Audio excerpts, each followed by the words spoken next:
بسم اللہ الرحمن الرحیم۔ السلام علیکم ورحمۃ اللہ وبرکاتہ۔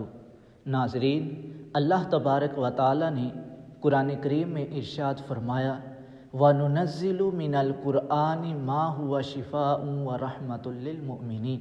ہم قرآن مجید میں وہ چیز اتارتے ہیں جو ایمان والوں کے لیے شفا اور رحمت ہے۔ معلوم ہوا کہ ہم قرآن مجید کی آیات سے بیماریوں کا علاج کر سکتے ہیں اور قرآن مجید سے لا علاج بیماریوں سے شفا ملتی ہے۔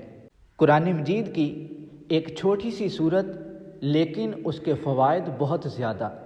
اگر آپ روزانہ اس صورت کو ایک مرتبہ پڑھیں گے اور دن میں کوئی بھی کھانا کھائیں تو وہ کھانا بیماری نہیں بنے گا، صحت بنے گا، گناہوں کی طرف مائل نہیں کرے گا، نیکیوں کا ذریعہ بنے گا۔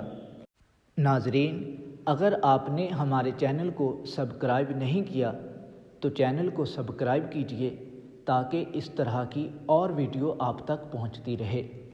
ناظرین، اس سورت کو ایک بار پڑھنے سے آپ کے دسترخوان میں وسعت ہوگی، آپ کے رزق میں برکت ہوگی۔ تو وہ سورت سورہ قریش لإیلاف قریش ہے، ایک مختصر سی سورت ہے لیکن اس کے فوائد بہت زیادہ ہیں۔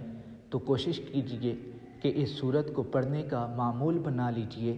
اللہ تبارک و تعالی دونوں جہانوں کی بلائیاں عطا فرمائے۔